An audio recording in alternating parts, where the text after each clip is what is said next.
Hi, hello, and welcome to another episode of The Dunker Spot. We are part of 342 Productions. I am your host, Nekias Duncan, and joining me as always is my co-host, Steve Jones Jr. Steve, how are you doing, sir? Feeling good, feeling great. Happy to be here, excited to be here. Thank you, Dunkers, for once again embracing your bounce. Nekias, let's hoop it up. Listen, I can't believe you're just adding this into the intro now. Shout out to our Dunker Spot watch party folks. Shout out to, I guess, Chat GPT for also contributing to that one. But I'm a man of my word, and if I say that, that means we won't talk about choreography or charges or any of that nonsense or travels or anything like that, because we had 8 playoff games, and we're talking just what are we gonna do? I guess we're gonna hoop it up. Shameless. Well, yes, let's dismiss all of the charts talk and choreography talk and travel talk and other rule book adjacent things. Let's get into the playoff slate. 8 games, 6.3 of them were good. We're going to go through all 8. We will start with the Saturday slate. The Sixers getting a 20-point win over the Nets, 121-101. You got 26 from Joel Embiid, 23 and 13 assists from James Harden, who knocked down all kinds of step backs in this game. I'll start with a very basic question for you, Steve. What was your story of this game? What was the big thing that stood out to you as you watched this one? For me, it was the Sixers being ready for Brooklyn's double teams, and the fact that the Sixers were able to hit them over and over and over again, because the Nets were doubling Joel Embiid at the elbow in the post. The Sixers were ready for it. They were moving the ball. They were moving their bodies. They worked to keep the advantage. I thought Tobias Harris was aggressive as well. I thought Joel Embiid did a really good job of knowing when to get the ball out, but also mixing in reposts, reseals, catching and attacking before the double can come. Mm-hmm. So when he's able to do that, it's really hard for Brooklyn to get their hands on it, and it just became an automatic for Philadelphia. So that was the big one for me. The non-Embiid lineup being able to hold up offensively was also key. I think they got some good things out of there. And then I think defensively, Philadelphia did what they wanted to do. They were able to play drop. They were able to make the Nets prove it. They were able to stay at home. And even though Mikal Bridges was losing his mind, they were still like, this is fine. Yeah. We're not really going to move it. We might throw a switch at you every now and then. Here's a quick hedge. But other than that, have a blast. And those two factors are very interesting. Yeah, I think one on the Embiid front, I respected how aggressive and how committed Brooklyn was to saying, hey, Joel, not you. You are not dropping 35. You're not dropping 40. We are going to make sure we get the ball out of your hands. But you mentioned the post coming from the middle of the floor, coming in the mid post. Even there was a possession early in the first quarter where he just catches the ball on the 3-point line. And Brooklyn's like, nope, let's go ahead and trap. Let's do this. I thought the double teams were also interesting. I think you pointed this out during the watch party that a lot of the doubles were just coming from that opposite wing. Regardless of where Joel was, a lot of times the double was coming off of James Harden. And I was like, this is interesting. Like, you look at it on paper, James Harden can shoot. You don't want to help off a good shooter if you can help it. And it felt like Brooklyn was making the bet that, hey, if we help off of James, one, depending on who Joel passes it to first, they may not get it to James fast enough. And beyond that, we don't think James is going to take these catch-and-shoot jumpers in rhythm. He's good at them, but he has been passing those up for years now. So I think that's a fair game for us to make. But ultimately, as you said, Philadelphia was able to figure it out. Joel Embiid, the timing of even when the attack after the double came, like sometimes he just accepted, make the kick, and then play out of that. Other times it's a catch, an immediate turn baseline, and it's a drive to get to the free throw line that way. So I just thought he managed that as well as you could. And from there, like, I just wonder where Brooklyn kind of goes from here defensively. Like, is this just a matter of this is the game plan, we just have to execute it better? Or do you see any shifts coming from them on that front? Well, this is the tough part. If you are going to sell out to take something away in the playoffs, you have committed to that. And so this isn't even the escalation of a game plan or them, like they've already hit it on the head. Do you trust that going forward? This is when it gets tricky in the playoffs. Do you just keep doubling automatically and hope, okay, we can rotate better? Hopefully they're not making as many shots. Because underratedly enough, Philadelphia made them pay over and over again. Maybe the passes aren't coming out as quick. Maybe the ball's not moving. Maybe they're not driving and keeping the advantage. Can we keep bogging them down? because ultimately they don't necessarily have an answer for Joel Embiid. So if you take the doubles away, are you just hoping that they just throw it to Embiid a bunch and maybe other people get involved? But how sustainable is that? Like, so I feel like they may make Philadelphia prove it again. That makes sense. And to that point, it was a historic 3-point shooting first half for Philadelphia at the very least. I think 13 made threes was their highest made three total in the first half of a playoff game since 2002, I believe was the stat shown during the broadcast. So I can understand saying, hey, maybe D'Anthony Melton isn't going to do this again. Tobias Harris, maybe you're not going to do this or you're not going to be as decisive. And so I probably with you, like I expect them to stick with it. On the Brooklyn point, one, was very proud of how Mikal Bridges played, particularly in that first half. That man was absolutely cooking. Two, it was still a bit concerning that even with him doing that, it was still very much, we're keeping this 2-on-2. We're not bending it. And what also stood out, like part of this was just, I think a lot of this was just baked into the coverage they were playing. Brooklyn was doubling a lot. Philadelphia keeping things 2-on-2. The Sixers didn't just outshoot Brooklyn from three. They took 14 more attempts as well.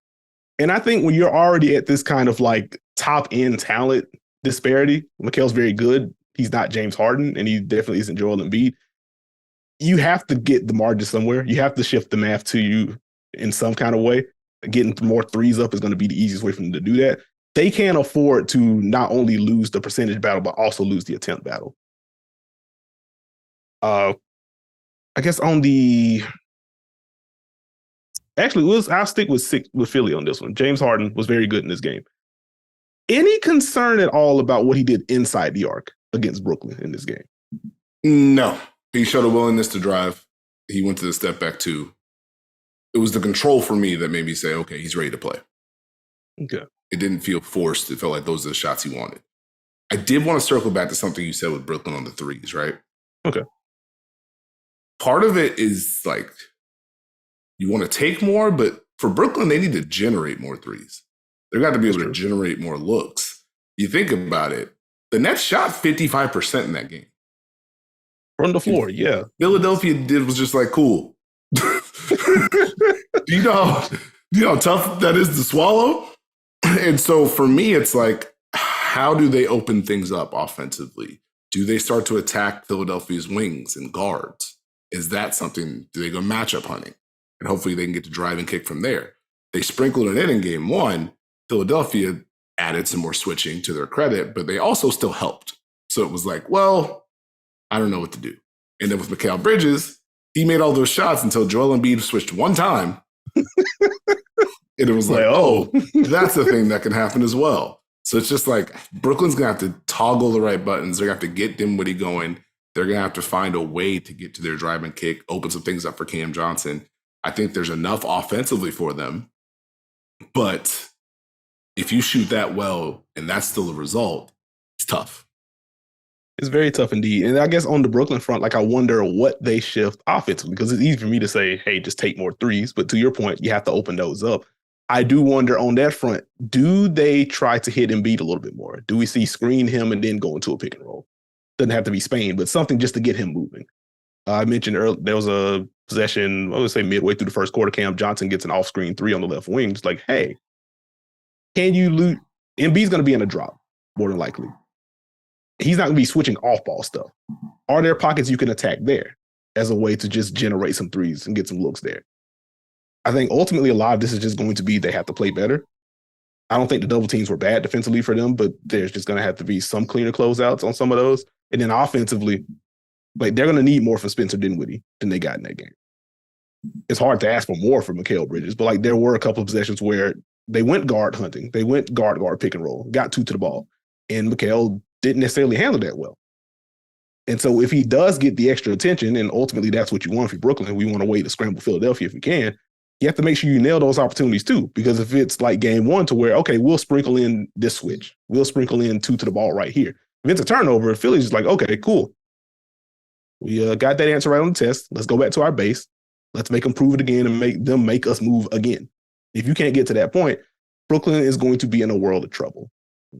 We've I guess, jumped into a little bit of adjustment talk. Is there anything in particular that you're looking for in game two from either side? I mean, for Philadelphia, it sounds boring, but you have to keep doing it.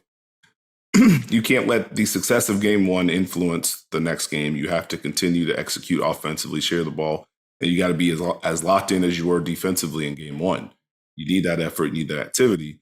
Again, for Brooklyn, it's just executing your defense better and finding the seams offensively to where maybe you can get Philadelphia to put 2 on the ball. Maybe that opens something up for you. Or maybe you get to drive and kick against the wings. That opens something up for you. It's just working to be better on both ends of the floor. And for Philadelphia, you can't get bored with success. Yeah, the decisiveness for Philadelphia in particular is going to have to continue to perk up. Like, I don't expect them to shoot as often or as well from 3 as they did in game one. But like, there's a certain level they can hit. They just can't allow those openings to close up if Brooklyn is going to continue to double team. A quick Brooklyn defense question. Do you anticipate them sprinkling in zone at all heading into game two? Is that something that you feel like they can go to? Or do you think it's mostly going to be the switching plus the doubling? I mean, they could to try and break the rhythm. I mean, maybe more with the non-Embiid lineups. But if I'm going zone, what's stopping Joel Embiid from just standing right there and catching the ball? Yeah, yeah. And that's what you can do when you can knock down mid-range shots at the clip that Joel Embiid can. This is just a tough series for Brooklyn. Any closing thoughts before we move to the next game? No. Okay. Well, then we can move to the Boston Celtics beating the Atlanta Hawks 112-99 in a game that really wasn't that close. There was a fourth quarter run in which Atlanta was able to chip it down to, I think, 14 or 12, and Boston immediately responded. So that stayed at a double-digit affair. 29 for Jaylen Brown, 25 and 11 for Jason Tatum, 24, 5 and 7 for Derek White in this one. Steve, what was your primary takeaway from this Hawks Celtics game? The playoffs, styles make fights, stories are all different. There's a margin for victory for each team. Boston showed, hey, if these things happen, we win. Hey, Trae Young, DeJounte Murray, you guys want to go 15 for 43?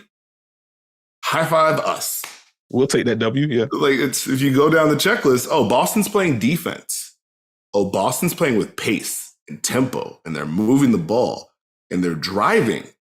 And Trae Young is not making shots. And it's DeAndre Hunter one-on-one against Marcus Smart. And Al Horford's in a drop. We're not getting in the paint and bending their defense and getting paint touches. Well, we're not going to win that way. Looks up at scoreboard, yeah. It just, for me, I don't want to say surprised, because we both know what Boston's defensive personnel is, and we know what that defense looks like when they are locked in. But I found myself a little bit just in awe of how unbothered they were against the Trae pick and rolls. Because Trae is so good, so dynamic as a scorer, so dynamic as a passer. And for what felt like 95% of the game, Boston was like, you know what? We're just going to keep this 2-on-2. Actually, we trust Derek White to navigate these screens, and boy, did he. Al Horford in the drop, we're not going to give up easy stuff. We're not going to give up the lob over the top. I will say Atlanta tried to mix in some guy in the corner lifting up to the wing just to empty out that corner. There was one lob to, I would want to say it was Clint Capella in that first quarter. Got one out of that. But for the most part, it's like, Trae beat us with floaters. You got Derek White, rearview contesting, you got Al Horford right here. And we're not giving you the lob or the dump off. Have fun. The ball swings to DeJounte Murray, like, hey, win these drives against Jaylen Brown. He's strong. Like, throughout the podcast, I've talked about like what it's kind of inconsistent with Jaylen Brown off the ball. You just tell him, hey, just sit in the stance and guard this guy. There aren't too many guys better on the ball at the wing position than Jaylen Brown. DeJounte didn't have much fun. And like, even when he got dropped, it's mid-range pull-ups that, one, he's comfortable with, but two, Boston is also very comfortable with. Like, okay, if you're not going to get shots at the rim, and ultimately, as has been the story for Atlanta, pretty much up until Quinn Snyder got there, and they still wanted it at a different level, this isn't a Hawks team that takes a ton of threes either. And so it was apparent very early on when Trae wasn't making shots that like, not only is Boston just okay with keeping this 2-on-2, if Trae ain't making shots, we don't have much to talk about here. And that game got ugly very, very quickly. It did. And that's where Boston dictated terms. And not to tie it into Brooklyn, Philadelphia, but Atlanta's in a position where they have to now perform at a certain level to make Boston even shift, make them adjust. If they are saying, hey, this is drop, you have to make these over and over again, how many do you have to make before they make a shift? Like, we're talking about this without Boston doing a lot of the quote-unquote matchup bending. where we can just mess with you that way and switch. Al Horford in the drop also allows Robert Williams to be in the drop. And Robert Williams in the drop is pretty good. We got to talk about how good Robert Williams was in that game. Good Lord. So that's where if Boston is able to move their defense into the dictating phase, it gets really tricky because this is something that we talked about pre-series. If DeJounte Murray is only going to be a pull-up person, it gets interesting. And if Trae Young is only going to have the choice of pull-up three with someone next to me or driving down the lane for a floater or hoping I get a late lob, what else is there? Where's the driving kick? Where are the assists coming from? Not much. It also doesn't help. Like, I guess I'll just pose this as a question because I think your X factor heading into this one for Atlanta was John Collins, and one of your X factors was John Collins and his usage and being able to affect the game offensively. I will say game one, frankly, was not it in terms of the usage, in terms of the overall production. And like for me, as I was like getting prepped together and some suggestions for Atlanta moving into game two, if this is the way that John Collins is going to be used in this particular series, I would just rather see more Saddiq Bey at the 4. And I don't think Saddiq Bey is as good of a defender as John Collins. Not that he's a world beater, but there's at least a size, some rebounding. There's some weak side rim protection that you can get sometimes from John Collins. But ultimately, this is a team that needs to spread Boston out some kind of way. And kind of similar to the Brooklyn-Philly thing, it may just have to be a math ordeal to a certain extent. And it's going to be hard to do that against Boston, who ranked top 5 in three-point rate this year. But like, you got to give yourself a chance. And if you're just going to use John Collins as a spacer with a very random, hey, a small guard is guarding you, we'll dump it to you here with 8 on the clock. Like, Saddiq Bey can give you a mid-post touch. And he's much more willing and better shooting the 3 ball than John Collins is. Am I crazy for like having that thought bubble pop up? I mean, I don't want to call you crazy. That's rude. The problem is who's setting Saddiq Bey up? Yeah. Or does he now just become a person who will do this a little bit more than the other guy? I mean, that's what it feels like for me because like John Collins wasn't a super active screener in game one. And so this is where, like, I think ideal world, you find a way to get John Collins more involved because I think he's better and I think he can give you some stuff, particularly on the interior. My train of thought is just like, if it's going to be primary spacer role, you have a better spacer on your bench. And it may just be worth exploring that more if this is the way you're going to use John. I think the counter would be, let's not use John just as that. Yeah. That's going to be where I go personally. Yeah. I just think that Atlanta has to find a way to keep pressure on Boston. It can't be this level of quick shots against this type of Boston defense, especially if Atlanta's defense is going to be what it was. Mm-hmm. So we talk about the offense all day. Atlanta's defense was running around in that game. Boston had them in a headlock. The ball movement, able to turn the corner, multiple people, whether it was Tatum, Brown, Smart, they were able to get rolls. Just off a pin down, Robert Williams able to get a roll and a lob. Can't be that. Yeah, they just Atlanta getting beat back door on some stuff. I'm just like, hey, man, you can't have all that happen at once while also not scoring at a high clip. So that was just kind of tough. I don't have any more thoughts on this one. I need Atlanta to play better. I think their fans obviously want them to play better. If you're Boston, like, you just got to keep hitting those notes. Keep Atlanta constricted, switch when you need to, bog them down. As long as the decision-making continues to be there for Boston and the shot makers at that level, like, you're going to be in a pretty good spot. Let's go to the mud real quick. The Knicks getting a game 1 victory over the Cleveland Cavaliers, stealing home court, 101-97, 27 points in a foul trouble-filled game for Jalen Brunson, particularly in the first half, 19-10 for Julius Randle, 17-10 off the bench for Josh Hart, including a step-back 3 late in the fourth, late in the shot clock, where I feel like everyone in the arena is like, you got to be kidding me right now. Big games for Donovan Mitchell, 38 points and 8 assists for him. Darius Garland with 17 points, 1 assist in that one. Double-double for Jared Allen, 8 points and 11 boards for Evan Mobley. Where do we start with this Cleveland game, this Cleveland Knicks game? What were your big takeaways from this? I start with the salute, a shout out to the New York Knicks defense. They stood out to me. They were locked in. Game plan wise, they executed everything they needed to. I thought they did an excellent job of showing help early and often. And I think to Cleveland's credit, they did try a lot of different things in pick and roll, and the Knicks were not cooperating with any of it.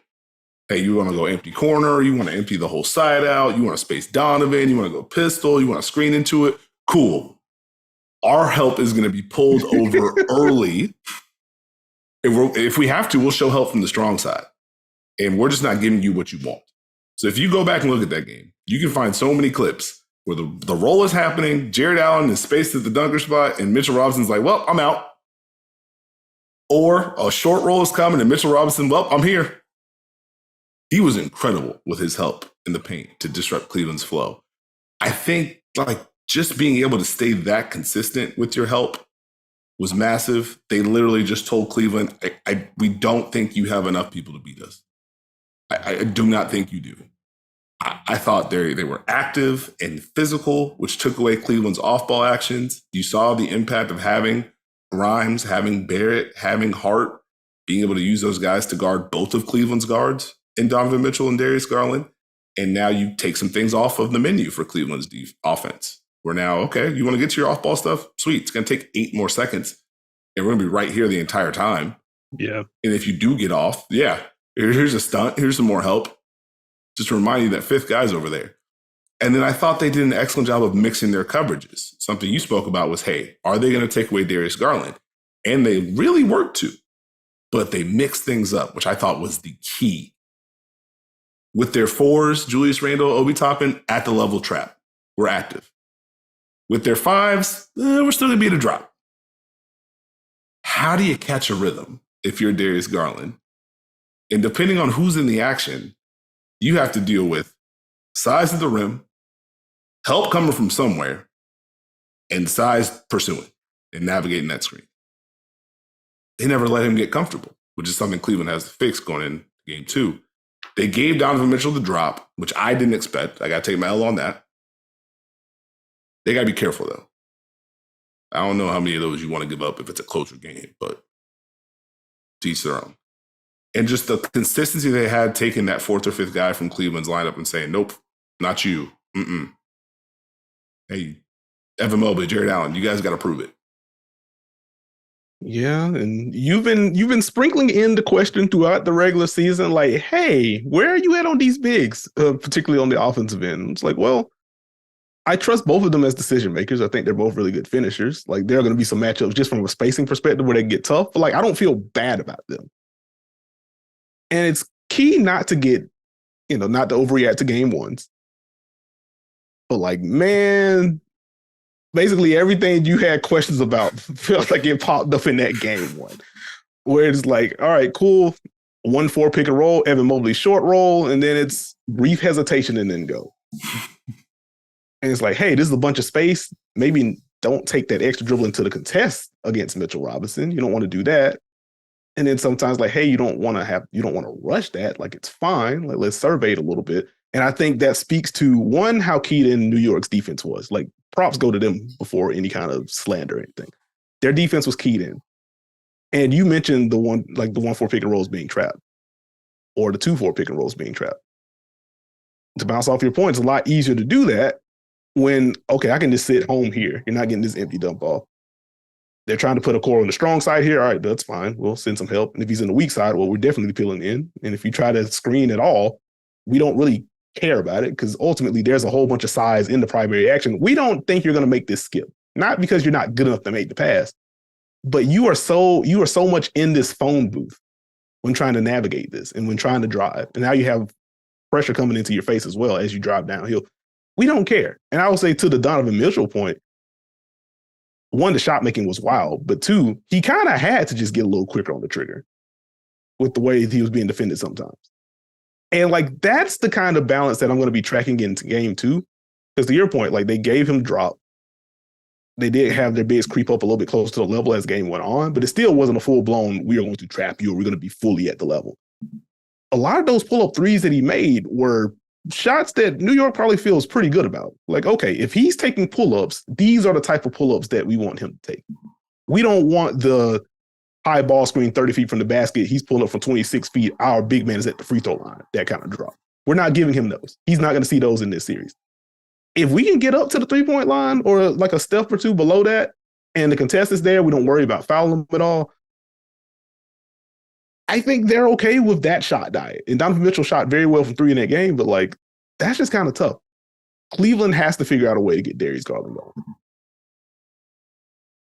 And I think it was smart for them. Similar thing. 1-4 pick and rolls, he's getting trapped. 1-5 higher at the level, help behind that. The shot making has to be there from the others. Okoro didn't have it. They ended up closing with Chetty. And even with Chetty on the floor, much better shooter. And he made some big plays for them in that fourth quarter. New York didn't guard him like someone that could shoot like that, which is interesting to me. I didn't expect Chetty to be in, if he burns his tip our cap territory. And if he's there, that's problematic. Also, where was Karis LeVert in this one? I think they definitely needed the secondary creation from him with some of the overloads they were seeing offensively. And he just wasn't, the impact wasn't there. Sorry, Cavs fans. You need Karis LeVert this series. You need him pretty bad. I think there was one possession I remember where he had the ball. New York was in a drop. He was able to drive and kick. And I was like, oh, he's kicking it to Mitchell. And now Garland can attack a scrambling closeout. Oh, they need Karis LeVert. He's going to have to play. I think to your point, Cleveland has to find their lineups. In the regular season, I like them being able to go small because they needed to in the playoffs. And now you see they really need to in the playoffs. And they have to not only find a way to space the floor, space the Knicks. Those guys are Coro, LeVert, Chetty. They have to be able to make shots or drive closeouts or cut. You just have to do something to make New York pay for the aggressive help they're showing. And yet you're going to have to be able to score because defensively, do you open up question marks? Can you rebound? You need to open up things for your bigs. And hopefully they can get into a rhythm if you're smaller. You need your bigs to perform offensively. They have to be factors. It changes the game. If Mobley and Allen are better on the roll and finishing, I think that's a difference maker. Yeah. I think Darius Garland should be better in game 2 now that he at least has a feel for what they're going to do to him. And we'll see if Cleveland's able to kind of manipulate the spacing, manipulate their actions to take advantage of the Knicks' help. There's another problem for Cleveland, though. What you got? Jalen Brunson. Quite good. That's why you go get him. And my thing about this in this series, the control and the comfort that Jalen Brunson had in that game. His ability to match up hunt and play with the second unit or to take pressure off Julius Randle. So, hey, we don't have to just throw it in the post and hope something happens. Putting Garland and Mitchell in action late in games, getting to a spot, letting it fly. What the Cleveland can't afford to have happen is for Jalen Brunson to be comfortable in pick and roll against the bigs and in pick and roll against all their guards and in one-on-one against their wings. Got to take something off the table. Yeah. And to that point, like, I wonder just how much, I guess, moving forward in the series for both teams, like, how much mismatch hunting do we see with those guards? Because to Cleveland's point, like, they did try to get Brunson in action and try to open up some things there. And they were able to get some pretty decent stuff out of it. So I would imagine they try to hammer that home a little bit more. And on the New York side, they absolutely said, hey, Darius, Donovan, let's see what you can do, bud. So that's going to be a fun midi battle to keep track of moving forward. On the adjustment front, anything that you would like to see differently from Cleveland? Anything specific you'd like to see from them in game 2? I think they're just going to get creative. They're going to have to get creative with their spacing. They're going to have to understand that who the Knicks are trying to help off of. They found a couple little bits and pieces in game 1 where Darius Garland pins before the screen. Julius Randle has to come up. Now the help's coming from RJ Barrett on the weak side instead of Robinson. New York fixed it pretty quick, but those are the little tweaks they're going to have to do. If you know New York is helping, you need to find a way to use that to your advantage. You need to get them on the move a little bit more. They can't load up to this extent. And mostly it's going to have to be ready to be physical, be ready to cut, use the denials against them. And this is a play through multiple options type series. You're going to have to get the tempo up and grind them a little bit and be comfortable. All right, I got you. Like, I think on the Cleveland front, I would like to see if they're going to hide Jalen Brunson and Isaac Okoro, like use them as a screener a little bit more. I think you'd be able to get some stuff out of that, or at the very least, like make that a 3-man action. Let's get a Okoro screening and then let's get our big screening. Let's see if we can navigate some stuff there. and get New York's defense moving a little bit.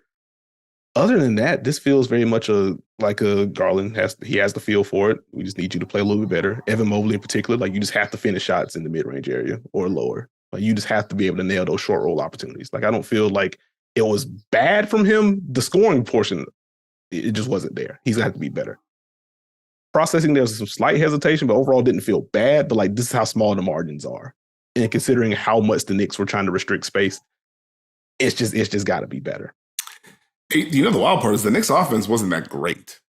Yeah, it was not. It wasn't that great, but the margin for error they had because of how good their defense wasn't like if they were able to execute and play better on that end.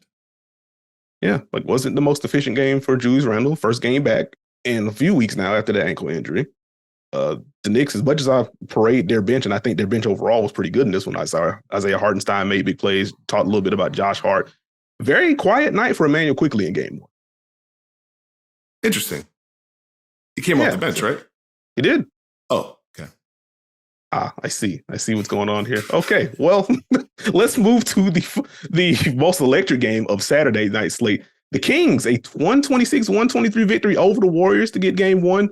38 points for De'Aaron Fox, 32 for Malik Monk. 30 from Steph, 21 from Klay Thompson, 17 apiece from Andrew Wiggins and Jordan Poole. We'll talk about those two a little bit more. Steve, what were your primary takeaways from that exciting game? How did we get dueling box and ones, and why was one of them to take away Malik Monk? Well, I have one answer, but I'll let you go first. For me, this is going to be an incredible series. I don't know what the outcome is going to be quite yet, but this feels like the one in the first round. A couple things that stood out to me. Steph Curry high pick and roll is going to be a problem for Sacramento. I don't know exactly when, but that jumped off the screen to me watching the tape back.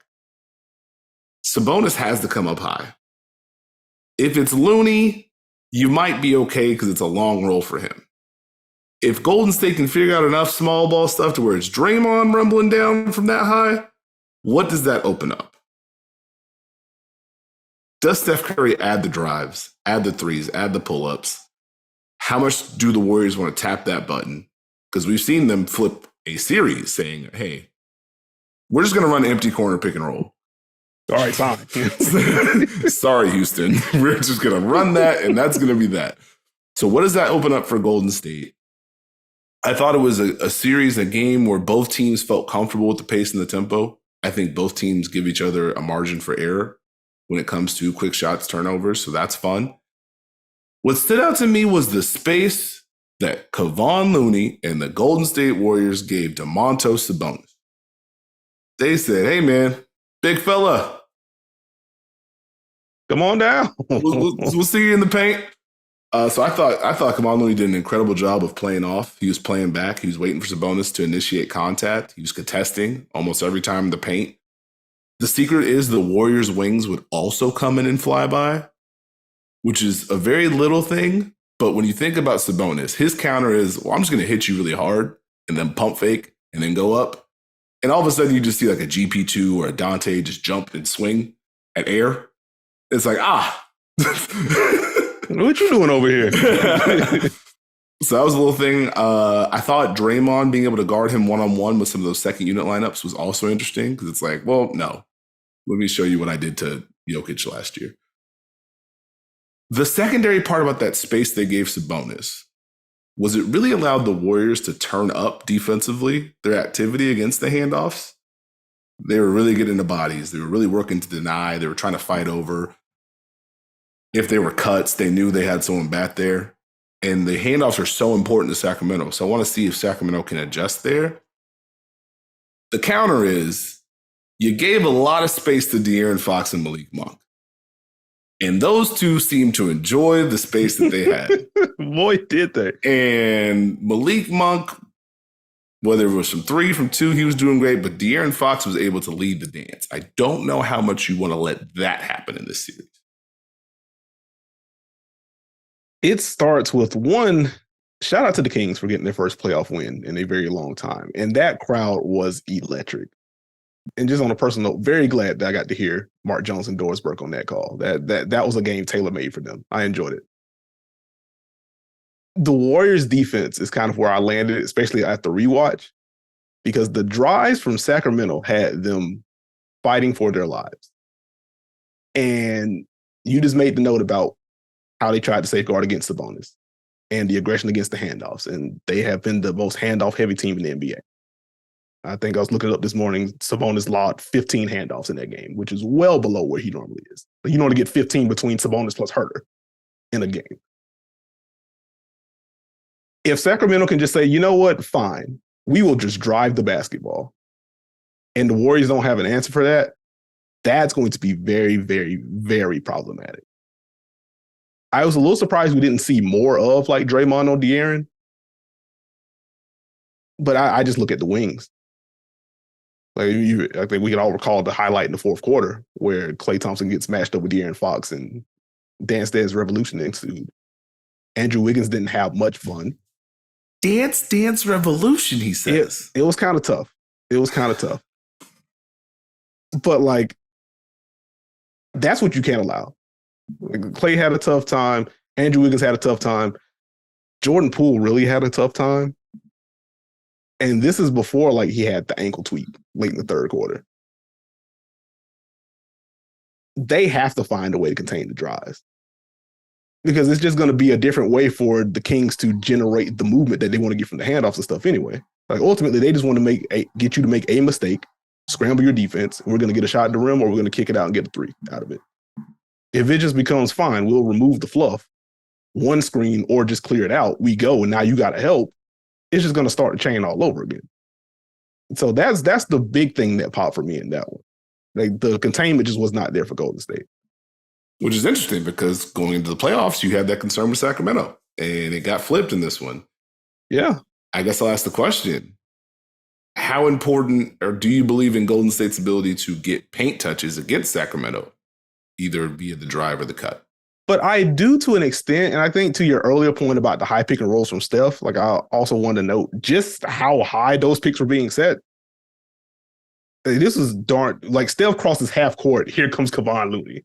And it's like, well, that's one way to open up a runway, because that is a lot for Steph to just pull up on a dime and get a three if necessary. He can also just get all the way downhill, and you got to send some help from somewhere. And Golden State is so good at relocating when you send help. That's a way for them to get that done. But this also kind of brings me to the importance of, I guess, what was their second unit in game one with Andrew Wiggins and Jordan Poole coming off the bench. They need the rim pressure from those two. And this is Wiggins' first game back. So I just have a general, when can he play 30 minutes question swirling around in my head, just from like a conditioning standpoint, because they're going to need his defense, and they're also just going to need the rim pressure that he can provide on the second side. And this is also what kind of complicates the Jordan Poole thing. Because for me, it's like, well, this defense isn't great. When they go small, he's very much the guy they're going to target. They have other defenders, cut his minutes. But then I was like, okay, wait a minute. Who does Sacramento worry about as a driver? It's Steph, and then who exactly? So like Klay's been very good. He's not a fearsome driver in the eyes of Sacramento. Dante can beat a scrambling defense, but like he's not a fearsome driver for them. Jonathan Kuminga has the juice as a driver. But I was joking with you before we started the show. Like, second unit, they had Alex Lynn on him. It was like, I think it was Lynn and Trey Lyles in the front court. They just put Alex Lynn on him. Like, hey, do stuff. They need Jordan Poole. One, he's good, but two, like that specific skill set with the rim pressure to take some pressure off of Steph, take some pressure off of Klay when they're out there together, or just when one of those guys on the bench. They need that.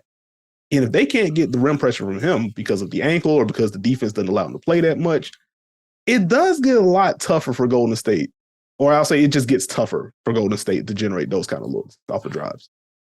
No, I mean, watching it, I had the feeling Jordan Poole not only has to like score, he has to drive. But that's where it ties into, okay, can Golden State find an action that is going to get Sacramento to scramble? And now all they need is a cut or a post split or a stagger or a roll. And now that's where we get you scrambling. Now we get to a little bit of drive and kick, and now we can generate the shots we want. That's the part I'm looking at where, okay, Golden State needs this. Can they get it in a different way? I got you on that front. Like, this is just a really fun game. My mind really goes to these second units or these hybrid units for the Warriors. I think Gary Payton II winds up being a lot more important in the series than even I anticipated. And I knew his on-ball defense was going to be important. But they really need him. And to that point, I wonder what the offensive usage is going to be like for him. Do they use him more as a screener? Because I think you can still get some good stuff out of that if you're Golden State.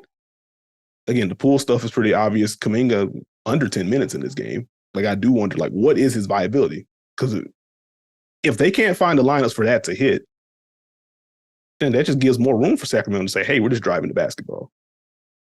Let's have some fun here. Any like major adjustments that you'd like to see from Sacramento or Golden State heading into game 2?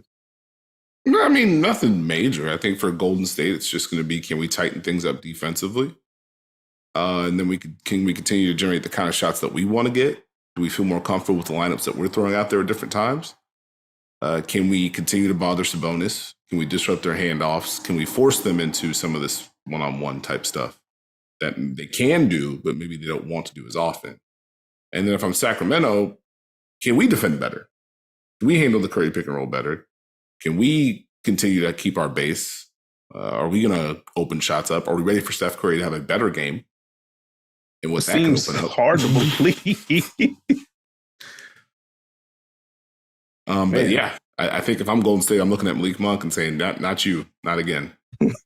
We're not letting this happen, pal. Also, a quick second unit note for Sacramento's side. Davion Mitchell, very important minutes for him. His on-ball defense was wild in that game, and they're going to need him. The fact that the Kings were able to go with 3-guard lineups against this Warriors group intrigued the heck out of me. Again, these are two teams that are pointing at each other and be like, hey, thanks. We can try this. That's pretty true. That's pretty true. For me, like, I would still like to see a little bit more exploration with the handoffs. I guess it's kind of a general, hey, can you defend Kevin Huerter? Can you defend Keegan Murray? Can you stay that attached in game 2 as well as you were in game 1? We'll see. Like, force the issue there a little bit, especially if Sabonis going to get that kind of room. And even on that front, because Sabonis didn't shoot well from the field in that game, there were still some shots that he normally makes that he did not make, that he didn't in game 1. The Warriors just have to kind of keep an eye on that one for sure. You did not want to give Kevon Looney his flowers. No, all Kevon Looney played very well in that game. I'm just saying, like, some of the like Sabonis makes contested shots in the paint. That's what he does. You don't shoot 60% from the field by just getting great looks with that kind of usage. You make some toughies. Sabonis didn't make the tough ones in that one. And that is a credit to what Kevon Looney did, but also, like, those can go in game 2. So just keeping an eye on that one. Beyond that, like, perimeter defense for Golden State just has to be better. I am kind of curious with Sacramento sprinkling in some of the switches. And I think this is something that you hit on during the watch party. Or not, I guess, on your timeline, rather, about Sabonis being able to switch sometimes. How viable does that become? And what does that say about maybe some of the lineup combination that Golden State has out there? If they feel like, okay, we can switch them and send help from here, if all else fails, and if they can funnel shots in that way. So I am intrigued on that front. I think that is all I have on that one. We can move to the Lakers and the Grizzlies, a 128-112 win for the Lakers in game 1. We obviously have to keep an eye on what happens with Ja Morant. He was injured during that game. Looks like it's going to be unlikely that he's available for game 2. So that certainly changes some things. But in regards to game 1, what was the thing that popped out for you in that one? Everything popped out for me. This series has had me in a chokehold the whole time, and now we got Rui Hachimura and Austin Reaves losing their minds. This is a fun series. I think the fact that Rui was able to make Jaren Jackson Jr. pay stood out to me. I think the poise that Austin Reaves showed in the 4th stood out to me. I think it ties to the larger deal, and Ja being hurt doesn't help with this, because even in that game 1, it was so back and forth where each team kind of displayed, ooh, this is what we can do. And they also displayed, hey, this is what we absolutely cannot afford to have happen. Mm-hmm. And it turned into just like swinging left and right. And for it to kind of end in the way it did, with basically Rui saying, hey, I'm going to make you pay, Jaren. You want to help in Rome? I'm going to make you pay. That's what we're going to do. After asking, hey, can the Lakers survive these smaller lineups against Jaren? Was funny. What stood out to you? Is there any one thing that stood out to you in this one? I think the big thing, pre-injury, I guess we have to throw that note in there, was how the Lakers defended Ja Morant. And I think we went into it like, hey, who's going to get the Ja assignment? Will it be Austin Reaves and you ask him to duck under? Will it be D'Lo? You ask him to duck under? Do we see them press the Jared Vanderbilt button? They did press the Jared Vanderbilt button, and they also had him fighting over screens. And I was like, this is odd. And not only was he fighting over screens, there was also like a full court pressure type beat that didn't feel like full court pressure half the time because Ja just kind of jogged up the court. It's like, I don't know if I like that. And we talked about that during the watch party. But it's like, okay, they are putting size on him, which we expected, but like fighting over. And I think the combination of Jared Vanderbilt fighting over and doing a pretty solid job in terms of screen navigation. He is one of the best wing defenders, forward defenders in the NBA. So not a super surprise, but screen navigation was good for him. But that's just a lot of size and recovery stuff on Ja's back. And that combined with, if it's AD in the action, he's not quite at the level, but he has the length there to close off space. I was like, this isn't what I thought. I figured it'd just be an under and dare you to chew up the space. But the over plus 80 being higher up, I was intrigued. I see what you're trying to do here, buddy. What's going on? You was ready to throw Ja over the top rope. I was not ready to throw him over the top rope. Yeah. I can see where this is going. We're gonna ignore beating the full court pressure and the one-on-one play, the rejects. I see what you're doing. I see what you're doing, pal. Go ahead. Come on, do it. This is so shameless. No, you asked me what stood out to me. The Lakers' game plan was interesting to me. And to your point, like Ja he still had some drives. He did have some fun stuff inside the rim before he got hurt. But that was interesting. I had so many usage questions on both sides of the floor. And it's difficult now because Ja's not there, but if Jaren Jackson Jr. is going to be the 4 to start and LeBron is on him, how are you using Jaren Jackson Jr.? I don't think it can be a straight post-up. I think you need to get Jaren Jackson Jr. involved in some movement. It looked like Rui Hachimura couldn't guard Jaren Jackson Jr. for a large stretch of time in that game. But then it felt like Jaren Jackson Jr. didn't get the ball for a long stretch of that game. And so it's like, how do you handle that? Where do you put him? Does Memphis have enough lineups to do what they want to do? Can they get away with some of these lineups? Sure, Jaren at the 5, that's great. If he's in action, where's everyone else? And what are you running? How are you opening things up? So you can see where Memphis is trying to churn and get to different things, but they may not have the lineups to get it done. For the Lakers, if I ever see Anthony Davis being guarded by Santi Aldama and he's just standing for 3 minutes straight, I need the Laker guards to do the thing. You had Lakers guards as your X factor in this one. We got to see both sides of the coin in this game for a reason. But then again, you saw like little ways that each team was testing each other. LeBron looking at a lineup that had Ja Morant, Tyus Jones, Luke Kennard, and Desmond Bane on there at the same time. They've got to be able to find something at a screen and roll with LeBron if Memphis is going to go that small. And it looks like the only pick and roll partner he had was Austin Reaves yesterday. That was the one where it really popped, where, hey, we can play pick and roll, pick and pop. We can get something out of this. But I feel like they left some things on the table. I'm glad because you started with Jaren. I was going to jump in like, yeah, I had a usage question about one of the Lakers stars, and you already got to it. The LeBron usage just felt a little odd for me. And one, it was very cool that he could just kind of chill off the ball late in the fourth quarter just because of what Rui was doing and then what Austin Reaves did to kind of slam the door. Like, that was just fun. A quick stat on that front, Austin Reaves received 25 on-ball picks. That is the 7th most in his NBA career. 22 of those came with LeBron on the court, which is easily a career high in terms of Austin Reaves just getting to do stuff while LeBron's on the floor. Next highest, I think, was 15.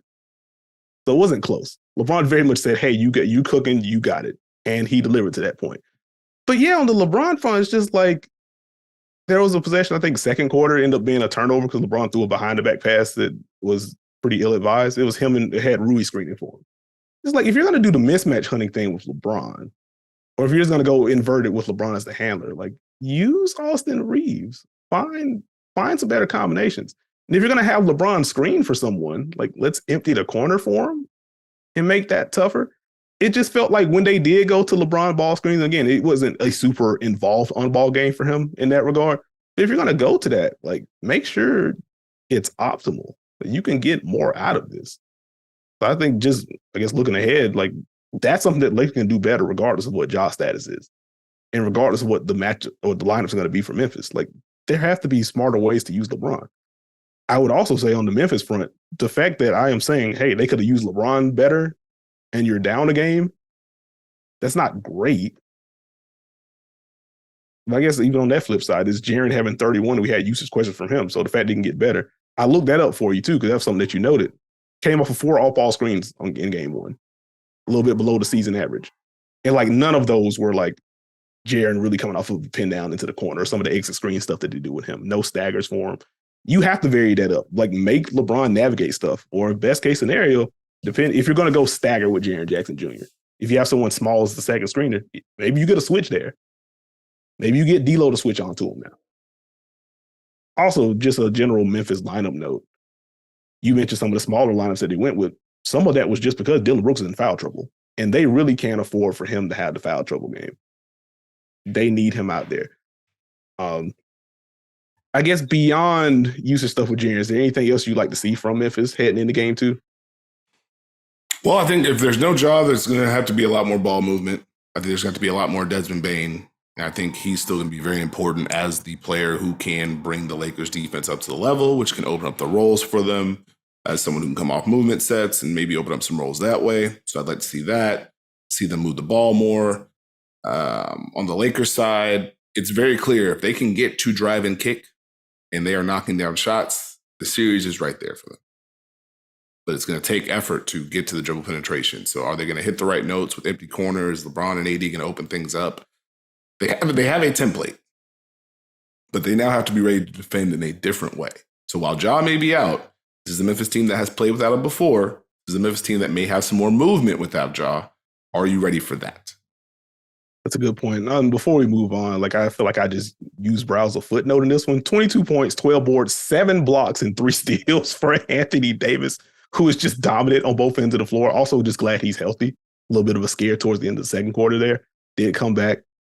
So it's, and again, we mentioned this during the preview. Anthony Davis was very good against Memphis in the regular season in the games that he played. And it doesn't feel like Memphis has a great answer for him yet. To the Sunday slate, in which Miami was able to pull off a game 1 victory, 130-117. Giannis did get hurt in that game. As I've seen, there's some optimism from Milwaukee that he's going to be available for game 2. The Heat will not have Tyler Hero, who suffered a broken hand diving for a loose ball, which is obviously not ideal for them. But the Heat got a 13-point win, 35 points and 11 assists for Jimmy Butler, 22, 9, and 7 from Bam in a game that did not feel like he had 22, 9, and 7, but it's neither here nor there. Big game from Kevin Love. Huge game for Chris Middleton in the loss, 33 points and 9 boards. Steve, what stood out to you in this game 1 win for the Heat? That of all the teams in the world, this is the Miami Heat that did this to the Bucks defense that I've been talking about all season long and waiting to see who's going to take the space, who's going to make the shots. Miami, 15 threes, huh? 60% from deep. Jimmy Butler wanted to have that game, okay? He did that from the start. I thought Kevin Love was huge. I think, obviously, you hope Giannis is all right. That is a series shifter that we all know about. I think Miami's really going to miss Tyler Hero because this is a series that was kind of built for him. If nothing else, Brook was going to be in a drop. The space was going to be there to take shots. The decision-making was going to be a little bit simpler. Jimmy Butler against Brook in the paint was very interesting. The way that he finished, the timing that he had, the force he came out with. Bam didn't figure it out until it felt like in the fourth quarter. But again, they took advantage of the automatics that Milwaukee gave them. What stood out to me was Miami's defense, to where they just said, hey, Max Strus, why don't you just guard Brook Lopez? You just do that. And then we'll help a little bit and, get some switches and pick and roll. Hey, Kyle Lowry, you can just stand next to Brook Lopez too. That's fine. We tilt the matchups that way. And then I felt like Kevin Love was very interesting in the sense that he just did his job. Salute to Kevin Love. I come here. I am close to the level. I am going backwards. I'm good. On the other end of the floor, I am letting it fly. I shoot. Hey, I am shooting. Brook Lopez, you going to help? Cool. I'm here. I'll knock down shots. Another thing to keep an eye on, the Jimmy Butler drives when Brook is not on the floor. Milwaukee can't have that.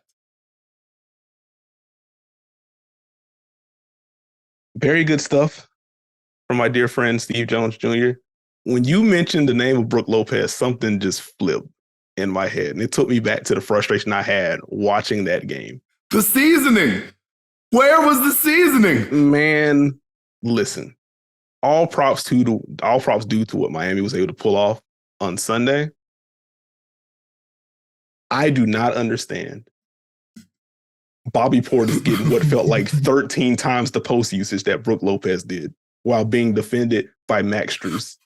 Not only was he defended by Max Strus, the Heat were switching a ton. And so they would run a ball screen or they have like some kind of ghost action for Max Strus. Gabe Vincent would then switch on to Brook Lopez. And Brook is just spacing, and I'm just like, what on earth are we doing here? I don't understand how you don't exploit that. How do you not force Miami's defense to send help? Well, don't mean to interrupt, but not only not exploit that, you willingly run action that involves Jimmy Butler and Bam Adebayo. Like, you go to that side of the court. Continue. This is year 2 of the podcast and like year like the 2.5 season of NBA stuff on this podcast, man. The Bucks half-court offense has had me in shambles in some way, shape, or form every single postseason we have done this podcast. I've been telling you, man. I just don't. I don't get it for the life of me. Brook Lopez is coming off of not just a Depoy caliber season. That man did just about everything well offensively this year. He sprinkled in around a 30-point game. He was shooting well from like, I don't get how you have this, and especially when Giannis went down. Another salute to the shot making Chris Middleton. And like Drew ultimately just didn't have it, particularly with the pull-ups. He's got this 7-foot skill dude. And it's like, actually, no, we're okay. We're just going to keep banging our heads against the wall. That just did not make sense to me. But beyond that, go ahead. Well, I was going to say, I'm going to pull out the thing that Bucks fans told me last year. We didn't make any threes. Drew didn't play well. We were still right there. And that's true. Sprinkle that in. Continue. Okay. No, that's very much true. Miami had one of their best 3-point shooting performances of the season. Milwaukee, to put it kindly, did not have one of their best 3-point shooting performances of the season. In fact, it was very bad. And so variance is the name of the game. Miami very much won that battle. But you've been doing this long enough. You've been doing this with me long enough. The process matters to me. If you are doing good things and you miss shots, that's just basketball sometimes. It's also more frustrating that Milwaukee was able to put up 117 in spite of themselves in this game, even with the bad 3-point shooting. In fact, the fact that the 3-pointer wasn't falling for them is even more incentive to go in anyway. Odd game plan for Milwaukee for me. I'm sorry. I didn't want to. Shout out to Brook Lopez, though. He got post touches against Miami smaller players and converted 9 of his 10 2-pointers. Shocking to me. At any rate, what questions do you have heading into game 2? Well, can Miami do it again? Because they're going to need the shooting. They're also going to need Jimmy Butler to do that again. They're going to need Bam Adebayo to be a lot more aggressive to start. Does Milwaukee look to not allow Kevin Love to play if he does play? Does Milwaukee look to take advantage of the early help that Miami was showing? Do we see more drives from them? Do they work to try and make it a little more uncomfortable for Jimmy Butler before he gets into the paint? There's a lot of things that Milwaukee can do better. I think this is a reminder of is Miami could do it. Mm-hmm. If Jimmy can perform, if Bam can perform, if we can get the driving kick. We get to the fourth quarter, and think about this. Max Strus is running pick and roll. This is no disrespect to Max Strus, but his only job was to take 2 dribbles and hit the pocket. You could have ran pick and roll in the fourth. Now, see, that's disrespect. No. So I think if Milwaukee can just get their tempo back up, they hit some more shots, I think this will be a fight of a series. But Miami got one. Props to Miami, too, without much rest. Again, they just had to play in game on Friday and came right into Milwaukee and got game 1. I think for me, aside from what is Milwaukee going to do process-wise offensively, I wonder on the Milwaukee front defensively, if Giannis is back, do they press the Giannis on Jimmy button? Do we just say, hey, Giannis, you get Jimmy, you duck under these screens, or if all else fails, you're involving Bam as the screener, let's just switch this. We're going to keep a big body in front of you, force you to finish over the top. And that kind of ties into your earlier point about Jimmy and the drives against Brook. He won a lot of those battles. Brook also got some really good contests and some blocks in those battles as well. Like, that was very much a heavyweight fight.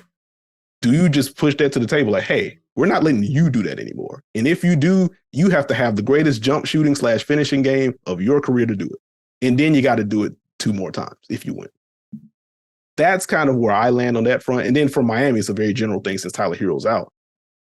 Is Duncan Robinson ready to just get back to the DHOs of the 2020 season? Can he hit enough notes offensively? Can he hold up defensively? The Bucks aren't stocked with like a bunch of drivers, but Duncan does get handsy when trying to contain on the perimeter. Can he stay on the floor long enough to have the impact offensively? Because they're going to need the movement shooting with no hero. So that's mostly where I went. Let's go out west to the Clippers, getting a game 1 victory over the Phoenix Suns, 115-110. Kawhi Leonard with 38, 5, and 5 in this one, outdueling Kevin Durant, who had 27, 9, and 11 of his own. Steve, what was your big takeaway from this one? Kawhi Leonard is an insane person. And again, the Clippers defense and their whole team setup is built for this time of year. Mm-hmm. This is where they thrive. This is where it looks a lot better. And I think you got to appreciate what they did defensively. Go watch the effort of Russell Westbrook. What a game. Terrence Mann, of Nick Batum. Like the little things they did. And even just like taking a second and looking, how many ways did they try and flip these matchups to keep Phoenix off balance? Hey, yeah, Kawhi, you guard DeAndre Ayton. Zubac, you guard Torrey Craig. Huh. Let's show early help. Let's navigate all these screens. Let's recover.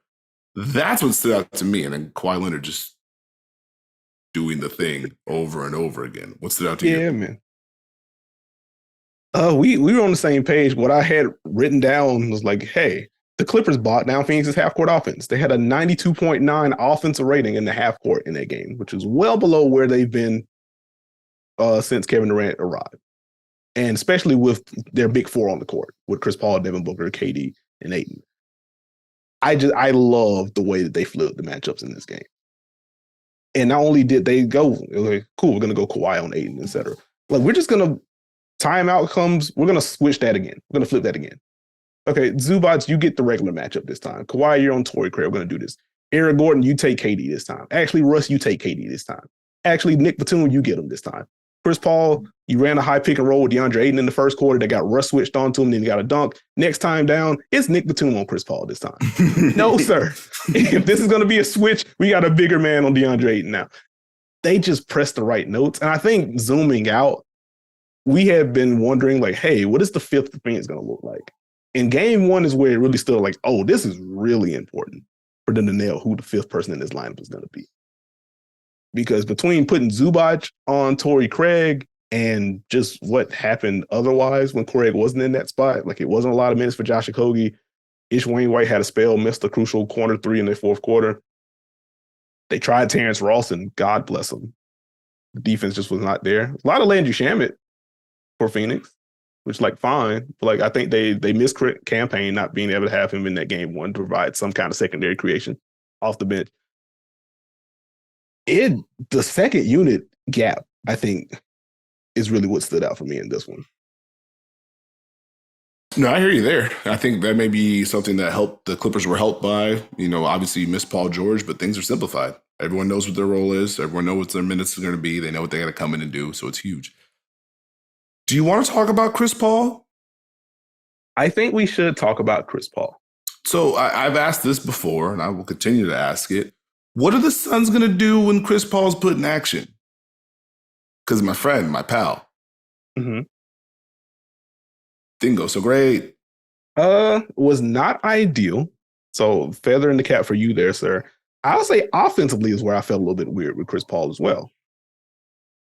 Again, the Clippers did a lot of dictating in that regard. Like, we're going to flip these matchups so you're just not going to see a bunch of drop. But even when he saw it, One, credit again to the Clippers. Their guards just fought, man. Their recovery from their guards was very good. The screen navigation was good on the zone, but even when they got hit, when Russell Westbrook got that assignment, he got right back into it. Norman Powell, he got right back into it. Terrence Mann, he got right back into it, especially in the fourth quarter. So Chris didn't even really feel, it didn't look like he was very comfortable even snaking, getting to the elbow area. That's one thing. And then when he was spaced, the fact that the Clippers felt a little comfort, like, yeah, we can help off of him, not because Chris can't shoot, but because one, we don't know if he will, and two, just generally, like, it's not the fastest shot release either. So if they're running something with KD or something with Devin Booker, not only are we helping off of whoever their fifth is, if they try to say, let's do this, let's make sure Aiden's rolling towards Chris Paul or whatever the case may be, now we can show some help too. And that's where I'm like, hey, that can't be the case in game 2. There has to be a level of aggression that Chris hits now, especially since it's the postseason. I think it's going to be interesting if we're talking game 2. I think part of it with what the Clippers did to flip matchups, Phoenix is a very heavy execution team. Like, I know they have the bucket getting, they have mid-range, but they are we know what you're about to do. We're going to put you in positions where you don't feel comfortable doing it. They never fully got there in game 1 to me. And they still had an incredible run where it was like, oh, here comes Phoenix. Yep, to the third. You got to think about that. I think the closest they got was maybe when they were able to get Plumlee or Zubac in pick and roll, but they still kind of held up. So that's where I'm like, okay, what button does Phoenix think they should hit? How are you going to get DeAndre Ayton involved? I mean, because Torrey Craig actually did a good job as a screener and roller. Yeah, and he had 22 in this game. Yeah, so I mean, they still were able to find pieces, but it's not necessarily what they want to do. Can you get Kevin Durant more involved down the stretch? Do you know where you want to go down the stretch? Can you get your people involved down the stretch? It kind of felt like they defaulted to what they'd done before, and it's like, hey, man, that guy's pretty good. That's KD. But then again, it's like, okay, if KD screens for Chris Paul because of the size they have, that's a switch. And now are they just helping? Are they doubling? Do you feel comfortable about it? Like, I think there's notes for them to hit that they didn't get to. Mm-hmm. And I would just say generally, like, even in this game, and the Clippers absolutely won it, the Clippers absolutely outplayed Phoenix. We saw in that third quarter, they can hit the notes and just flip this very quickly. And for Phoenix to have the first half that they did offensively, and to even make this a clutch affair kind of speaks to, again, how quickly they can flip it. And even when their guys aren't playing the best, it's still a lot of firepower to deal with. And I guess just zooming out, just as a basketball fan, just watching KD and Kawhi Leonard go back and forth in that fourth, and watching KD defending those, watching Kawhi defend those KD pick and rolls and getting into a strip, like that's just good stuff. Can we give can we just give a quick tip of the cap to Kawhi Leonard? Not just for the shot making, not for the casual nature of the shot making, the passing. Yes. He just did not care about much of what the defense was trying to do, and his ability to force help and make the right read, get the Clippers to attack a scrambling defense, help them make plays. I thought that was key. Very key indeed. And while we're just doing quick hat tips, Russell Westbrook, what a game. What a game. Big play after big play, particularly in that fourth. Not just the defense, but also the timely rebounding from him. Go ahead. You said that? I did indeed say that, yeah. Oh, my bad. Yeah, that was some good stuff from Russ. Very much appreciated what he did there. What would you like to see differently heading into game 2? Can be for either team. Ooh, I would like to see Phoenix have more of a purpose with their tempo in the half court, if that makes sense. They could hit the notes at some points. I think you need to get Devin Booker in rhythm. I think the Clippers threw different things at him, different matchups, different looks. Do you know what you want to attack? I guess is what I'm saying. Mm-hmm. Anything that stands out to you? I think trying to flip the matchups back on the Clippers is kind of what stands out to me on the Phoenix side. Like, okay, if you're going to cross match like this, find the guy and then flow into your pick and roll with Ayton if that's what you want to do. Because I think ultimately, if Zubac is on the floor, if Mason Plumlee's on the floor, that's where you're going to get dropped, or that's where you're going to get at the level and dropping back. And so if the Clippers are trying to flip that by putting size on Chris Paul or putting size on Devin Booker or whatever, find a Smalls guy on the floor, run some off-ball action, get that guy switched, because they're gonna switch that and then flow into it. And that kind of ties into your point. The tempo has to be there. You can't walk the ball up the floor and then try to do that and then try to run your action, because if it doesn't work, you're late in the clock. And if the Clippers are able to get out and run, they're going to have some fun with that. And so that's kind of the big thing that stands out for me in that regard. And then just in general, like I said a little bit earlier, but they just need more aggression from Chris Paul. And some of that's going to be help getting him more favorable matchups offensively to make that easier. But he also has to have the willing shooter. Like 8 shot attempts is just not going to be enough for him, to be frank about it. Let's close with the Minnesota Timberwolves losing by nearly 30 to the Denver Nuggets, 109-80 in that one, 24-8-8 for Jamal Murray. A somewhat quiet game for Jokic, 13 points, 14 boards, 6 assists in that one. What stood out to you? What stood out to me was that Denver was able to play multiple coverages with Jokic defensively. He was able to be in drop comfortably. That stood out to me in a big way. Mm-hmm.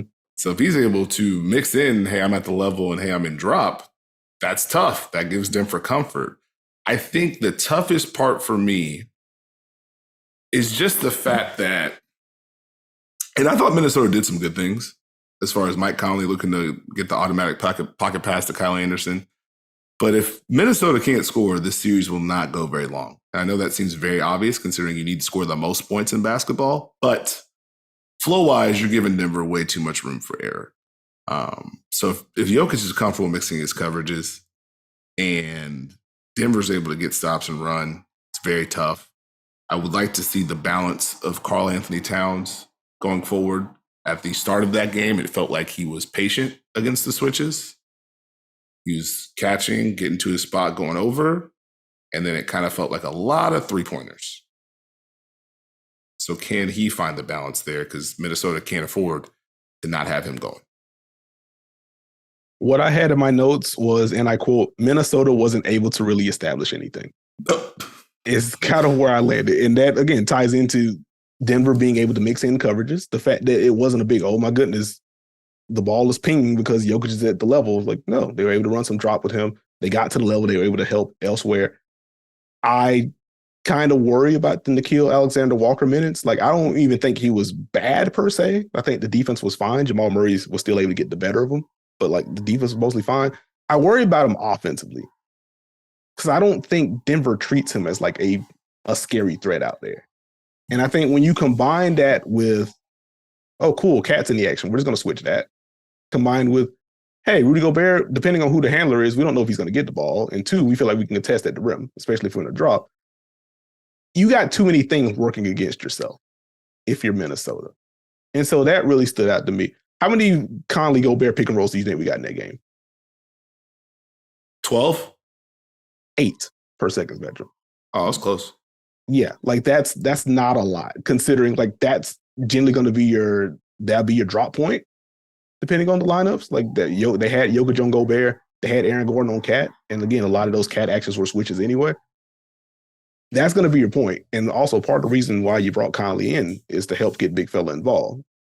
I'm not saying build the boat out of that ball screen cover, out of that ball screen pairing, because obviously you have Anthony Edwards, but like you're going to need more than 6 or 8 between those two, considering how comfortable Denver looked defensively. So I wasn't a big fan of that one. What would you like to see heading in the game too, Minnesota? Is this just play better, or do you see any kind of shift that you would like for them to make? I'd like to see more purpose for Anthony Edwards and Karl Anthony Towns. Get them the ball in different spots, get them the ball in spots where they can operate and put pressure on Denver's defense. See if you can open those two up, throw in Mike Conley's playmaking and see what you got offensively. I think if their offense shows up, the game maybe looks a little bit different. And now Denver really has to execute in the half court. Those non-Jokic lineups have to do a little bit more, even though it's not going to be a lot of those minutes. I think if their offense is able to bring more to the table, they give themselves a bigger path. I got you. And for me, it's similar to the Phoenix ordeal where like, hey, these are going to be some switches. Let's run some off-ball stuff to get a guy that they don't want in the action and then try to create an opening from there. I think that could be a way to open up Anthony Edwards. That could be a way to open up Mike Conley. Like they should probably be pressing the Jamal Murray button as much as they can to try to get some things going there. Or again, if there are going to be some switches between whoever Aaron Gordon's guard is going to be Cat, let's see if we can get Michael Porter Jr. switched on to Cat and then go from there. And so even if it does become a drive situation for Cat, I feel a little bit better about him driving against MPJ versus Aaron Gordon. Like, I think that's where you go there. And for Denver, like, I don't really, not too much to say there. Like, it felt like there was some fun possessions in the first quarter for Jokic, but it didn't feel like he was working super hard in that one. And so I guess they could always just press the, we just run more action through him button if a game is closer than it was in game one. But mostly gold marks for me on the Denver side. And with that, I'd like to say thank you for listening to this episode of The Dunker Spot. If you have not already, please subscribe to us. We are on Apple, Spotify, Google, Stitcher, Podbean, wherever you get your podcasts, you can find us. You can follow me on Twitter at Nekias NBA. You can follow Steve on Twitter at SteveJones20. Join the Dunker Spot community on Twitter if you have not already. Join us for some watch parties. We've been watching the playoff games and the play-in games when they were happening, but we're having a lot of fun in there. Plenty of analysis, some antics. If you want to watch us on YouTube, you will be able to do so. Subscribe to JJ Redick's YouTube channel. And with that, we will catch y'all later in the week. This man's in shambles like me about charges.